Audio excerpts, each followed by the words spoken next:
Assalamualaikum warahmatullahi wabarakatuh. Perkenalkan, saya Cika Cantika Dewi, NIM 26 dari kelas 3A, Teknik Elektromedik Poltekkes Kemenkes Surabaya, akan menyampaikan tentang hasil penelitian saya, yaitu dengan judul Monitoring Detak Jantung Portable dengan Sistem IoT. Kemudian di sini kita akan membahas tentang 3 bab, yaitu dengan bab pertama, pendahuluan yang meliputi latar belakang, kronologi alat, rumusan masalah, batasan masalah, dan juga tujuan penelitian. Di bab 2, kita akan membahas tentang studi pustaka yang meliputi jantung, elektrokardiograf, sensor AD8232, Arduino Uno, TFT-Nexion, modul ESP8266, Internet of Things, dan juga ThinkSpeak. Di bab 3, kita akan membahas tentang metode penelitian yang meliputi diagram blok dan juga diagram alir. Kita masuk ke bab 1, yaitu tentang pendahuluan. Nah, di sini yang melatar belakangi tentang penelitian saya yaitu yang pertama jantung. Jadi jantung merupakan salah satu organ tubuh yang paling penting dan juga organ vital yang bekerja tanpa henti. Oleh karena itu, sudah sepantasnya kesehatan jantung dipelihara agar terhindar dari berbagai penyakit yang dapat merusaknya.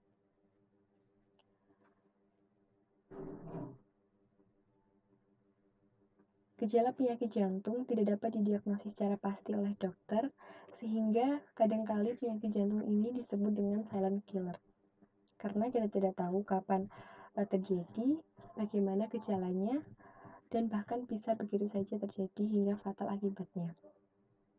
Berdasarkan data riset kesehatan dasar atau Riskesdas, angka kejadian penyakit jantung dan pembuluh darah semakin meningkat dari tahun ke tahun. Setidaknya 15 dari 1.000 orang atau sekitar 2.784.064 individu di Indonesia menderita gejala penyakit jantung, yang kemudian penyakit ini dikenali oleh gejala nyeri pada dada yang menjalar ke lengan kiri saat beraktivitas.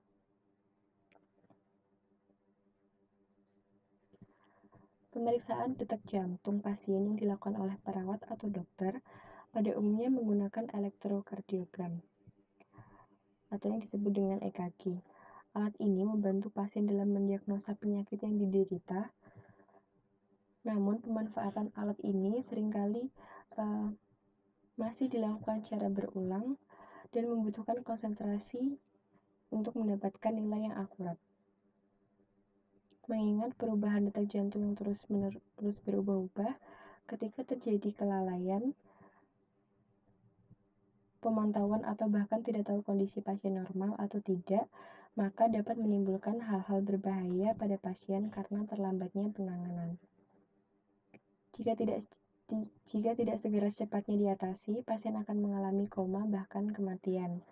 Tapi, seperti yang kita tahu, kadang untuk alat yang EKG ini sendiri, penggunaannya masih tidak dapat dipantau secara terus-menerus dan juga tidak dapat dipantau secara jauh. Kemudian kita masuk ke beberapa pengembangan alat yang sudah dilakukan oleh beberapa peneliti sebelumnya, yaitu di tahun 2017 ada Rudy Usmarwan dengan judul Desain dan Implementasi EKG Portable menggunakan Arduino. Kemudian di 2017 ada Afriansyah dengan judul Perancangan Monitoring Sinyal ECG Jantung menggunakan Microcontroller berbasis Android. Kemudian di 2018 ada Tan Suryani Solu dengan judul Sistem Monitoring Detak Jantung dan Suhu Tubuh menggunakan Arduino. Kemudian di 2019 ada Agung Kamara dengan judul Rancang Bangun Alat Monitor Detak Jantung dan Suhu Tubuh menggunakan Arduino. Di tahun 2019 ada Syah Alam dengan judul Rancang Bangun Sistem Monitoring Detak Jantung menggunakan elektrokardiograf berbasis Bluetooth dan juga LabVIEW. Jadi dari latar belakang dan juga pengembangan alat yang sudah ada, maka penulis berencana untuk membuat alat pemantau yang dirancang bersifat portable dan juga menggunakan teknologi Internet of Things atau IoT yang memungkinkan pemantauan dapat dilakukan secara jarak jauh. Dan dari sini rumusan masalah yang ada yaitu bagaimana rancang bangun monitoring detak jantung portable dengan sistem IoT. Untuk batasan-batasan masalah yang saya gunakan yaitu Yang pertama menggunakan sensor ECG AD8232 sebagai modul ECG, kemudian menggunakan microcontroller Arduino Uno, menggunakan TFT Nexion 2.4 sebagai layar display, menggunakan modul wireless ESP8266 sebagai pengirim data ke IoT Cold Server, menggunakan sistem IoT yang ditampilkan melalui web, data yang dikirim ke web berupa grafik, dan detak jantung beat per menit atau BPM. Nah, tujuan penelitian kali ini yaitu merancang suatu alat yang memudahkan operator mendapatkan informasi secara kontinu dan dapat dipantau secara jarak jauh, sehingga penanganan pasien secara cepat dilakukan jika terjadi keadaan abnormal pada detak jantung. Kemudian di bab 2 yaitu ada studi pustaka. Yang pertama kita akan membahas tentang jantung. Jadi, jantung merupakan organ tubuh yang terdiri dari kumpulan otot yang berfungsi memompa darah ke seluruh tubuh. Secara rata-rata, jantung manusia berdenyut 72 kali per menit dalam status beristirahat dan memompa 4-7 liter darah tiap menitnya. Detak jantung adalah debaran jantung yang biasanya dihitung degupnya setiap menit. Kondisi jantung manusia secara umum dapat berubah. Beberapa faktor yang mempengaruhi perubahan detak jantung antara lain ada usia, tingkat kebugaran, jenis aktivitas, perokok, riwayat pembuluh darah, kolesterol, diabetes, temperatur udara, emosi, bobot tubuh, dan juga riwayat obat-obatan. Saat Anda mengalami banyak tekanan atau stres, misalkan, detak jantung umumnya melonjak lebih tinggi. Sementara saat sedang berbaring tanpa beban, detak jantung akan cenderung melambat. Kemudian yang kedua ada elektrokardiograf. Elektrokardiograf sendiri atau yang disebut EKG adalah tes untuk mengukur dan merekam aktivitas listrik jantung menggunakan mesin pendeteksi impuls listrik atau elektrokardiograf. Alat ini menerjemahkan impuls listrik menjadi grafik yang ditampilkan pada layar pemantau. Prosedur ini tergolong aman, cepat, dan tidak menyakitkan karena dilakukan tanpa pengaliran arus listrik dan tanpa sayatan atau non-invasif. Kemudian ada sensor AD8232. Sensor ini yaitu adalah blok pengendalian sinyal terintegrasi untuk ECG dan pengukuran biopotensial lainnya. Sensor ini dirancang untuk mengekstrak, memperkuat, dan menyaring sinyal biopotensial kecil di hadapan kondisi bising, seperti yang dibuat oleh gerakan atau penempatan elektroda jarak jauh. Kemudian ada TFT Nexion 2.4 khususnya. Modul ini yang menyediakan antarmuka pengendalian dan visualisasi antara manusia dengan proses, mesin, dan juga aplikasi. TFT ini atau layar ini merupakan solusi terbaik untuk menggantikan fungsi LCD atau LED. Jadi keistimewaannya yaitu kita bisa menampilkan grafik dan juga tulisan secara langsung. Kemudian ada modul wireless ESP8266. Di sini merupakan modul WiFi yang berfungsi sebagai perangkat tambahan microcontroller seperti Arduino agar dapat terhubung dengan WiFi dan membuat koneksi TCP atau IP. Kemudian ada Arduino Uno. Arduino Uno sendiri di sini adalah board microcontroller berbasis ATmega328 dengan datasheet, memiliki 14 pin input dan output digital. Untuk mendukung microcontroller agar dapat digunakan, cukup hanya menghubungkan port Arduino Uno ke komputer dan menggunakan kabel USB atau listrik dengan AC yang ke adaptor DC atau baterai yang menjalankannya. Nah, kemudian ada Internet of Things atau IoT adalah teknologi yang diterapkan untuk menyatukan semua perangkat melalui media internet tanpa perlu terhubung secara langsung dengan manusia. Peran manusia dalam Internet of Things adalah mengontrol benda dan perangkat IoT tersebut dan jarak jauh melalui perangkat elektronik yang dapat terhubung dengan internet seperti smartphone, komputer, dan juga lain-lain. Kemudian ada ThinkSpeak. Jadi ThinkSpeak di sini adalah suatu platform Internet of Things, layanan gratis yang dapat diakses melalui internet. ThinkSpeak adalah aplikasi dengan layanan platform analisis Internet of Things berbasis cloud yang dapat digunakan oleh penggunanya untuk mengumpulkan, menyimpan, memvisualisasikan, dan menganalisa aliran data dari sensor pada perangkat pengguna.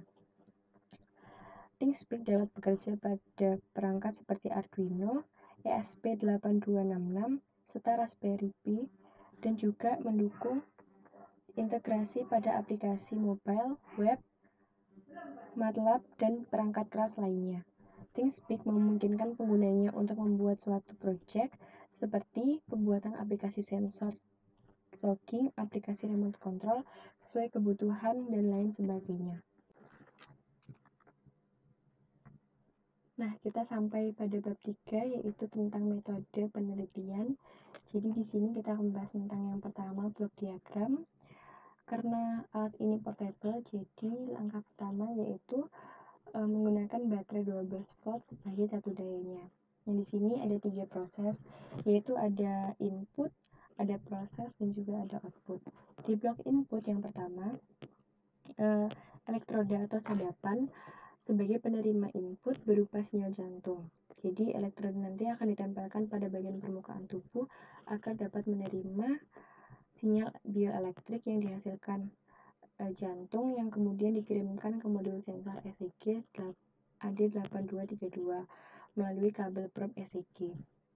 Yaitu kita pindah ke blok proses. Nah, di sini data pada sensor ECG kemudian diubah menjadi sinyal analog, yang kemudian sinyal analog ini nanti akan dikirim ke microcontroller Arduino Uno yang akan diubah dari data analog menjadi data digital.